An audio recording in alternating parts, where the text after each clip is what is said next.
So welcome to Xtreme BPM, guys. We do this Tuesdays and Fridays. That is at 8 p.m. East African time, where we get to talk to people that make the music. And today we have a duo. You know, we've had their music on. They have a single called Test Pattern that we've premiered on the show before. And they're on the show today. We shall be talking more of how they came together. Then we shall get into their influences. And then also, I think we played the song on 5th March. That's when we played the song. And that's when we premiered the song, but I think it was out or quite before that, right? The February 26th is when the song officially came out. So not that much. Yeah. So we had the weekends and all that. So okay. So I got onto it on the 5th of March. That's when we premiered that on the Xtreme BPM. But hey, it will be playing in other subsequent e-jazz mixes that happen Monday to Friday, 1 to 2 p.m. East African time. So on the show, I have Ndidi O, who is part of the duo that is Boga with Mischa Chillak, right? Yes, perfect. So Ndidi O, welcome to the show. And how are you doing? I'm doing okay. First off, thank you so much for having me, and thank you so much. Very, very exciting to be a part of your curated list because it's fantastic. So it's an honor to be a part of it. And yeah, I mean, doing okay. I'm in North America right now in the US, and it's locked down. So I don't even know. I'm okay. I've been locked in lockdown for like a year. So I'm living life in a small bubble. Yeah, when the pandemic began, we're almost getting to a year now. Yeah. Did you manage to? There are people that have caught it and survived. Did anyone close to you get it? A friend of mine and my neighbor, actually, who I'm friends with, they did get it, but they recovered in like 7 days. Oh yeah. So it was more like a kind of a flu. Like they didn't have any respiratory. They were just really tired and headachy and lost sense of taste and smell. Oh. That seems to be the common thing for like people under 50.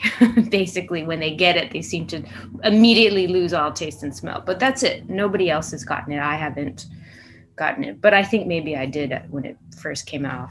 When COVID first came out, I think I got it.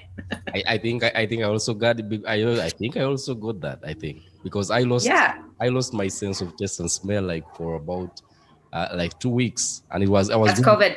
Yeah, and I was like, should I call the hospital? They said if you don't have any serious symptoms and stuff, you shouldn't come because if you might not have it, you might catch it, and so. And they say just monitor and see. In 10 days, if you realize that things are getting worse, then you can check it.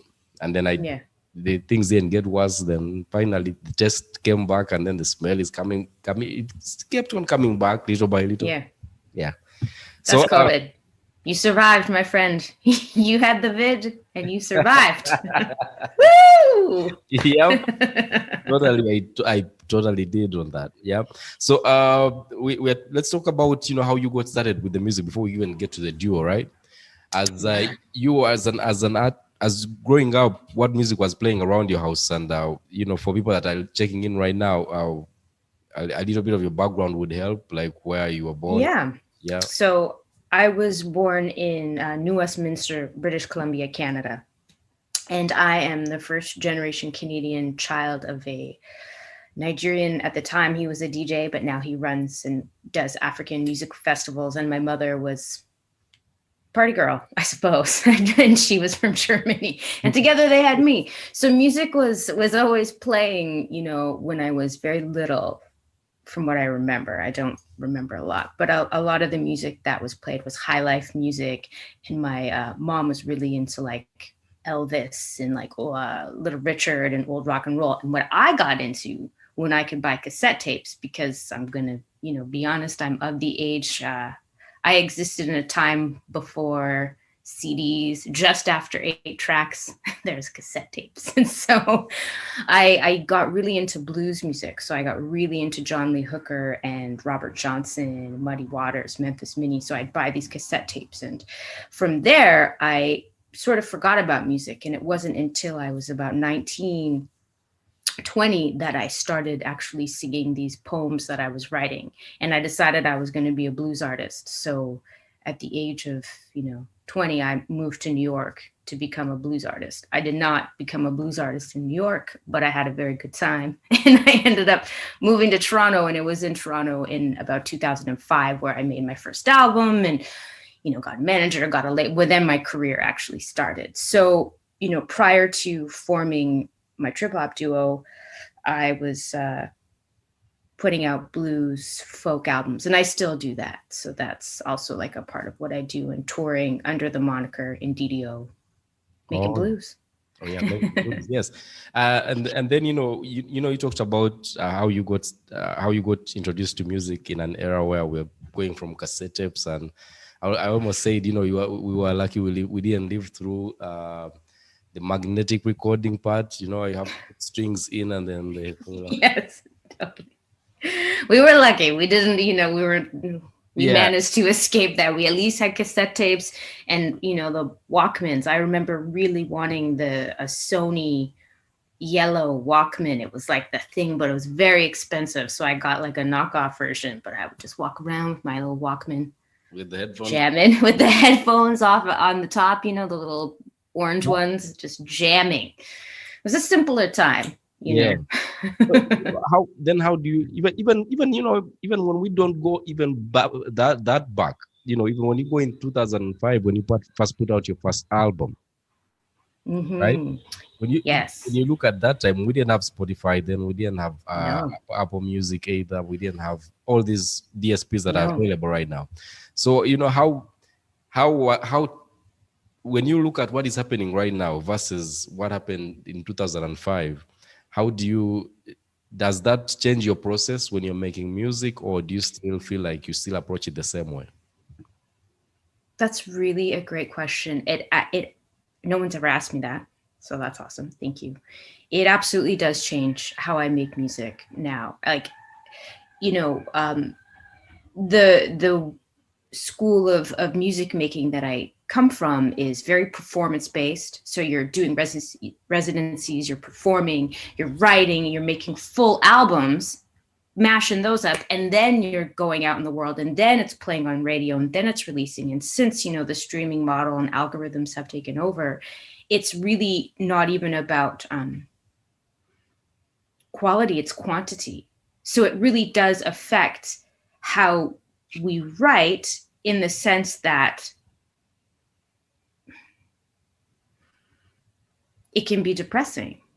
I even find I was a lot more uplifting back in the day when I was writing, surprisingly sad blues songs, because every song had to be thought about. There was a longer time of creation. Now, if you're not putting stuff out at least once a month, like we see it in Boga, I see it in my solo stuff, I see numbers going down, listenership going down. So I'm like forcing myself to write songs when I don't really have anything to say.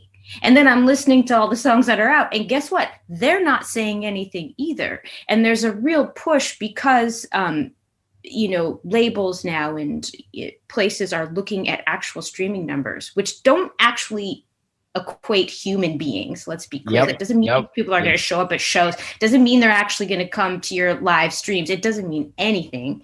But they're going to this data. And now with AI tech, it's the same with like TV streaming. It's starting to see whatever you're listening to and just predicting. So it's just pushing you to exact copies of what it is you might have looked at briefly. So the sounds that people are creating are becoming very homogenized. So because I naturally fight against it, in Boga, we just keep going. We're just going to keep pushing, we just keep making what resonates with us. And in this formation, it's trip hop, which to me comes from the blues still.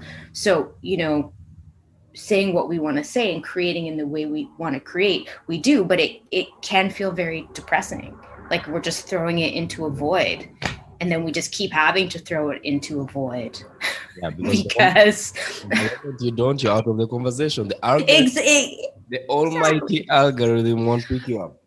And it's AI, it's not human. It doesn't have ears. No. It's literally seeing all this coding on all these numbers because we're attached to this. Like, look at me, I got phone, computer, I got everything here just in case. But it's disconnecting. It's disconnecting. You're one of the few humans in the system to like really reach out and want to have a dialogue, which is amazing. But I also do find that it's sort of indicative of how we like artists, creators of color are.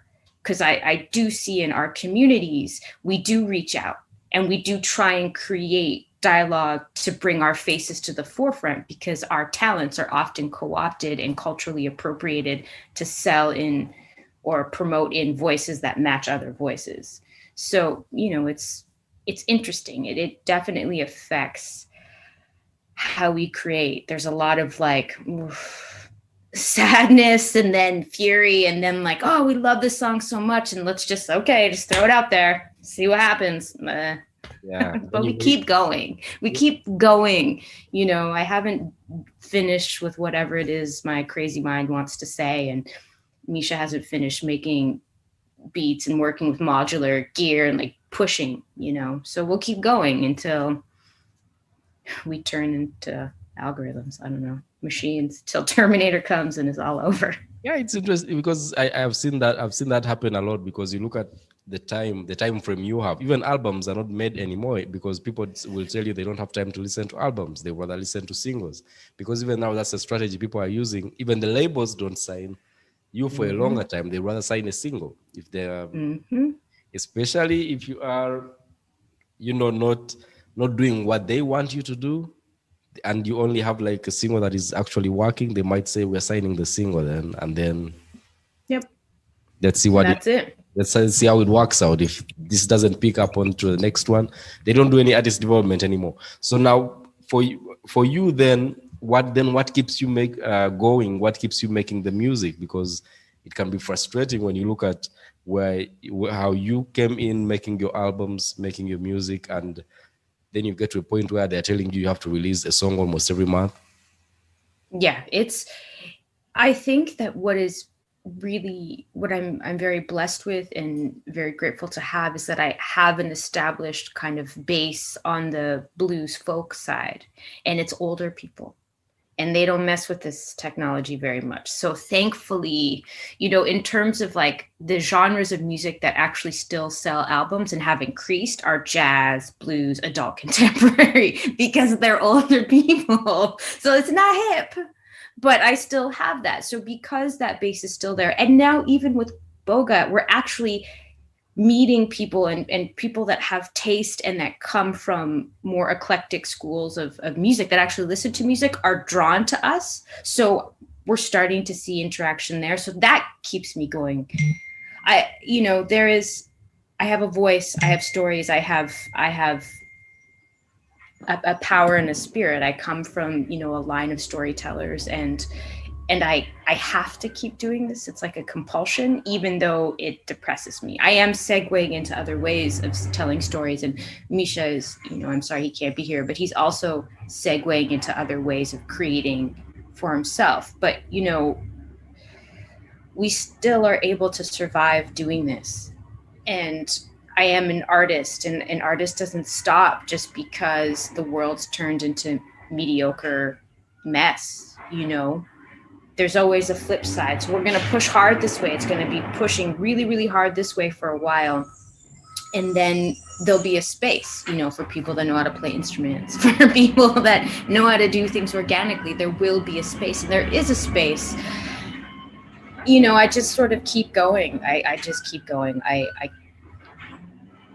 don't even know. I'll keep going until I stop, I suppose.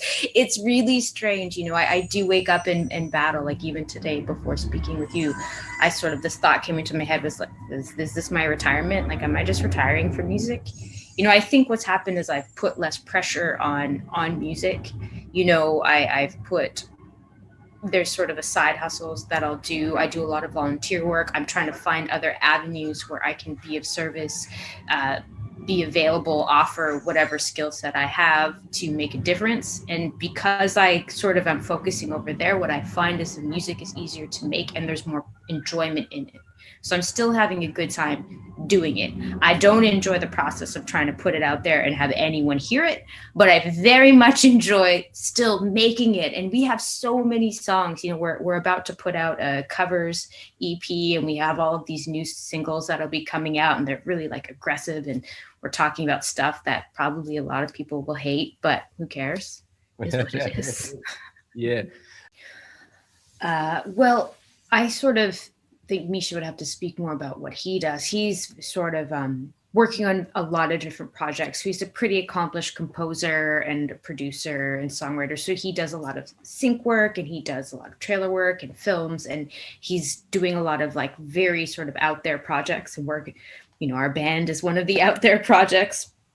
So he sort of focuses on really trying to dive into art, whereas I remove myself from art completely. So I volunteer down here with a program called Peace for Kids. It's a program for youth in care, the care system. I do a lot of animal advocacy and, at youth risk sort of work. That's where my focus is.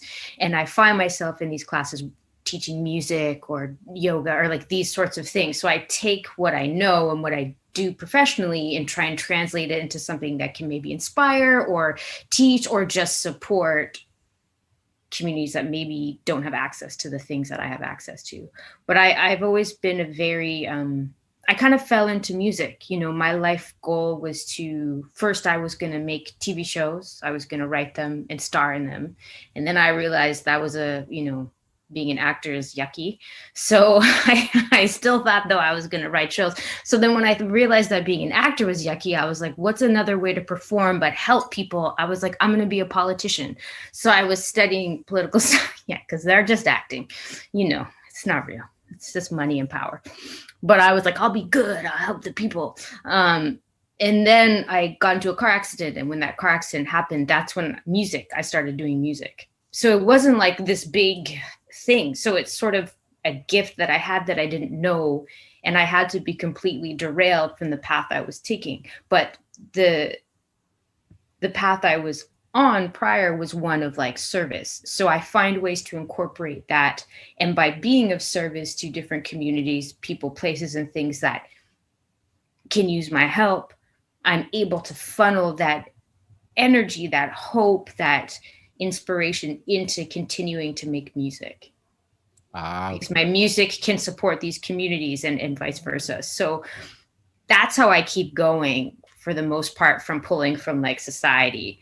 Because if I was just like, I'm the greatest musician, like I don't think that. I have a lot of imposter syndrome because I just kind of fell into my lap, learning guitar. I kind of taught myself. Piano, I kind of taught myself. Performing, I was always pretty decent at, but it was very much like I guess I just do this and I'm just going to keep doing this until, the powers that be tell me you got to do something else. And I've really subscribed to that. And every time I think I got to do something else, something will happen. And then I keep going forward with this. So that's how I know I'm not done. So it's because I have such a belief in purpose and in higher spirits and my ancestors. I know that they're coming through and they'll direct me when it's time for me to pivot.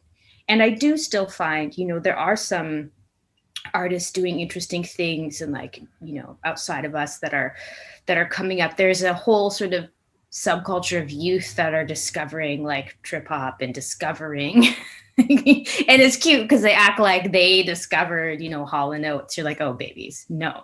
But there's this whole, I think, what are they called? Generation Z. They're discovering all these things like like, wow.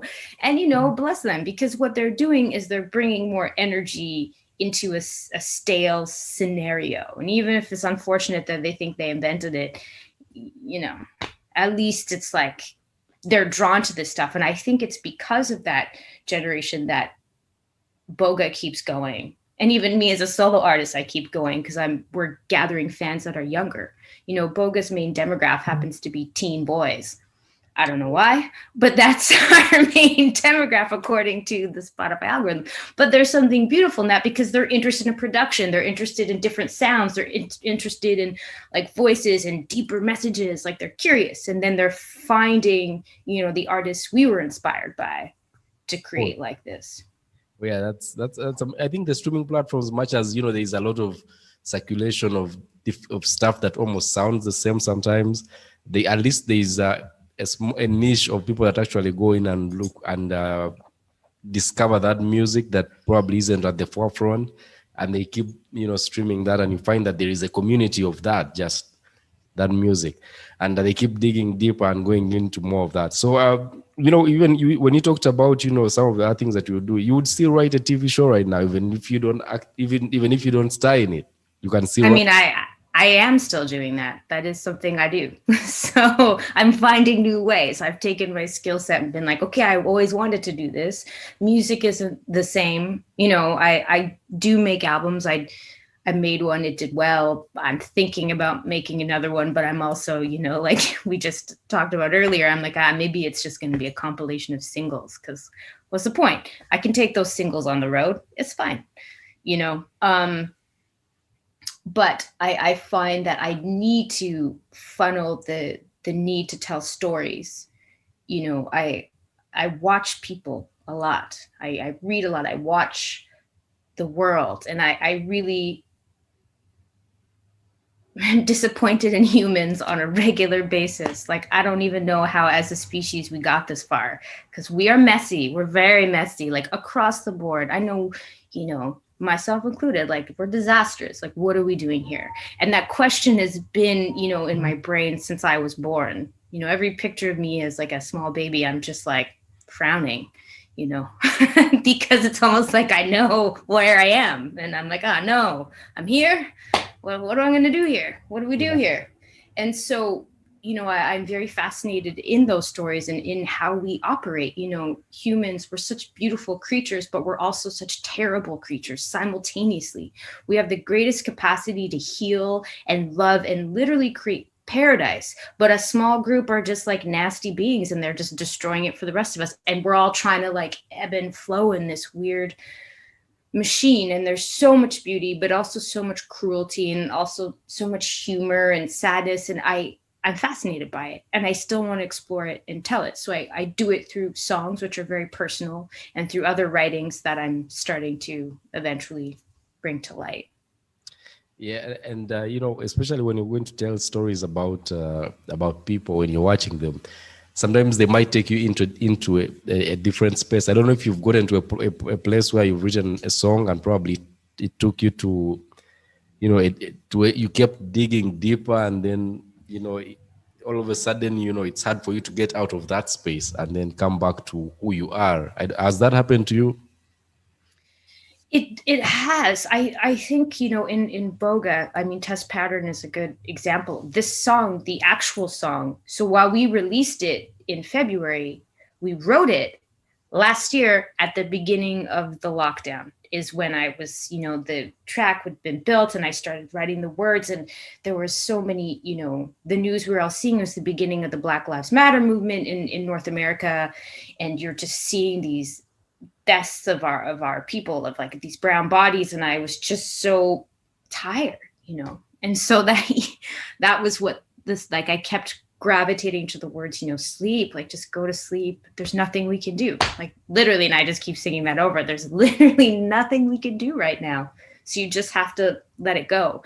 And as I was singing that over, there's a reason why I keep singing those words, is because I was telling that to myself, because I was feeling so out of it. And you're right, I kind of went into the zone where I was literally self-soothing and using that mantra, if you will, and just putting it in the song, because this is all I have at this moment, and the sounds are speaking to me, but this is the only thing I have to say, because I have to say it to myself, because I'm going crazy. Like, right now I'm going crazy.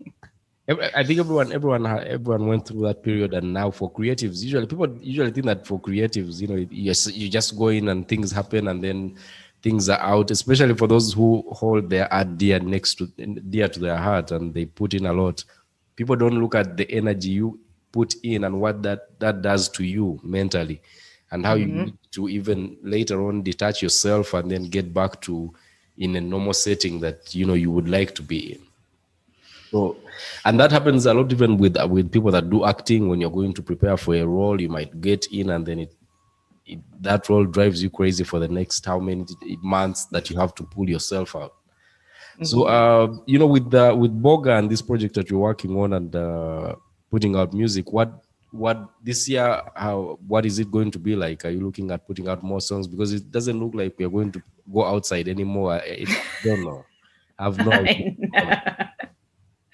I'm with you there. I don't know. Absolutely. So, we have a ton of covers that we do Boga style, and they do really well for us in terms of like getting audiences and being used in various like films and like visual mediums, which helps. And so we finally have decided to release them. So we're just prepping all of those. They've been recorded over the last 5 years, and we're just like putting them all out. And then we have about 6 or 7 new original tracks that are in various stages of post-production, production, that will be also releasing through the year. And the goal is to try and put out a song a month. But we generally seem to work at a song every 2 months kind of situation, because it's just like, it's the battle of really like getting the inspiration to finish it when you know it's just going into this pool. But yeah, we have a lot of songs coming out, and they're kind of harsh. There's a lot, like I was in a very, I've been going through a period of beige rage, and I'm also in the middle of life, right? Like officially, I'm really, a lady never tells her age, but I'm, older than my face might betray. And so there's a lot of pressure for women my age, especially Black women. This weird sort of invisibleness kind of happens, where you're expected to be in these particular roles that don't fit for me and don't fit for a lot of women. And we're not really represented. It's either like grandmas, old mamas, or like hot young things. There's a whole plethora of us beautiful brown women in the middle that nobody's talking to us. So I've really been exploring lyrically what it is to sort of exist in a world that's making you invisible. And how do you become visible again in this sort of siphoning society? How would you want like that group to be represented? How would you want, because I know with society, it's always harsh with us as far as what the expectations are. Even before you think of it, even before someone says it to you, there's something in the Black and brown communities that already screams at you that at this point in your life you should be this, at this point in your life you should do this, at this point in life. Yes. So it's always script. They don't need to say it, but then it always screams at you. Always you feel like someone is saying it to you in the back of your mind. Tap. Yep. Always. You need to have 5 university degrees. I should have 3 houses. I should have at least, 3 children. Like all of these things should be happening. None of these things have happened at this age, or are potentially ever going to happen. I hope to have a house one day. I don't know, but it's I think what would be beautiful is to just see more of our stories, more stories coming from Black and brown women in this sort of range, in this sort of age, more artists of this age with our experience, like we're even in music, women like myself were sort of invisible again. So if we haven't sort of established an older base, it's like pulling up the walls. That's why I don't show my face as much in the band, and like I'm not trying to present this front, because I don't, I'm not gonna dress like Megan Thee Stallion. That's just not gonna happen. I'm not gonna pull this off. Like it's not my jam. You don't want to walk around with a bottle of Hennessy? No, that's not how I roll. For one, I don't drink, and for two, I have no desire in exploiting my body like that. I'm not in my early 30s. I'm not in my 20s like that. Not even in my 30s. Like that's not attractive for me. And I think having more artists in that range being supported, and that comes from seeing a shift in the media we create, seeing a shift in I can't say music, because honestly music lags. Where the shift has to come is in the shows, the YouTube shows, the films, the programs that we put out there globally, to see women represented in all the different echelons that they are when they're in the middle. Oh, yeah. Not just mom and grandma. Cop. Yeah, that's and that is a lot of work to be done in order to represent people that are in that category. Because if you are going to say, hey, okay, because you carry the experience that you've carried for all the time you've been making music. So people should be able to tap into that. People are supposed to be able to, appreciate things that you've invested in over the years. People, that's how other genres of music view their people that are not from the black and brown communities. They uplift people that are kind of that. You don't hear anyone saying, "Oh, Bruce Springsteen is that old." No, not at all. not at all. I don't hear them talking about Madonna though. No, they are not. And Gladys Knight is a treasure, but nobody's talking about her so much. Nope. Toni Braxton is one of the top selling vocal R&B artists in the world, but I think she might have a reality show, but nobody's really talking about her. Like there's this invisible shield that starts to happen around older women in the arts and entertainment. Like you just kind of disappear. Yeah. And if you think about Madonna, she's a good example. Look at what she's done to try and make herself relevant. She's not aged gracefully at all. No. A lot has it's like yikes. And even there was the Brandy and Monica verses, so in their late 30s, I think. Yeah, late 30s, early 40s, these two women. And they're still singing, but their voices are different. They're still great and beautiful. Like Brandy put out an album, it's great, but her voice doesn't have the same thing because voices change as you age, right? Like there's just no getting around it. Like Mariah Carey, beautiful, but she doesn't have that range anymore. It's just what happens. It's bodies. It's what happens. But there's sort of this lack of conversation. And what about all the artists that are in the mid-range of careers, so that have bases that are enough to keep you to allow you to just make music for your living, but you're not celebrities, so you're not even provided the protection that being celebrity has given you. And even for those celebrities, you're right, there's no conversation. No. The Rolling Stones are still touring. Like, why? Everyone is still you look like a skeleton. Come on now. That's the thing that I don't understand, that we need more work to be done on, because I saw even that time, even when you look at people that attack, let's say when they're saying even in black, let's go into the black music. I know everything is black music, guys, okay? So even when we go into quote unquote what they call black music, so you go in and you find that whenever they want to go against an argument or win an argument over someone that is more experienced in the business, they say, "You're too old, you should retire." The young guys are one on the, and then when you check the age of this person they're saying is too old, it's probably late 30s or mid 30s or early 40s. Or you are an old head. You're an old head. You should just jump off the earth now. Like, what do you mean? That young person is copying me. Yeah, you're just 40. Come on, guys. And it happens to both men and women. It doesn't happen. Yes, it does. It doesn't happen to only women. Even the men, you get to 35, oh, that's an old head. Yep. It's true. It's true.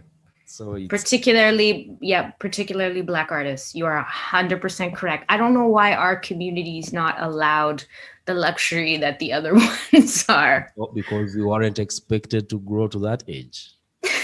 That's true. I actually never thought about that. So if you make it past 30, you are living in the age you're not supposed to be in. So I think that's why in those communities, the programming is that way. Because if someone is 35, they are very young. 40, they are very young. It's very young. Yeah. So, but because they get to that age in certain areas, you find it's so rare for them to even think they would get to that point. So they're like, oh no, when you make it to 40, you've lived a life. Really, you've lived a life.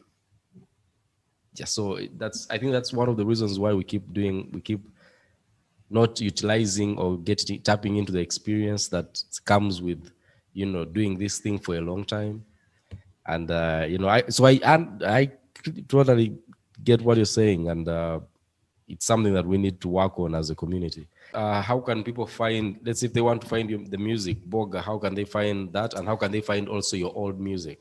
They can find they can find Boga on Spotify. We're on all the streaming services. So it's at Boga, Boga, on Instagram, at the Boga Story. So at the Boga Story.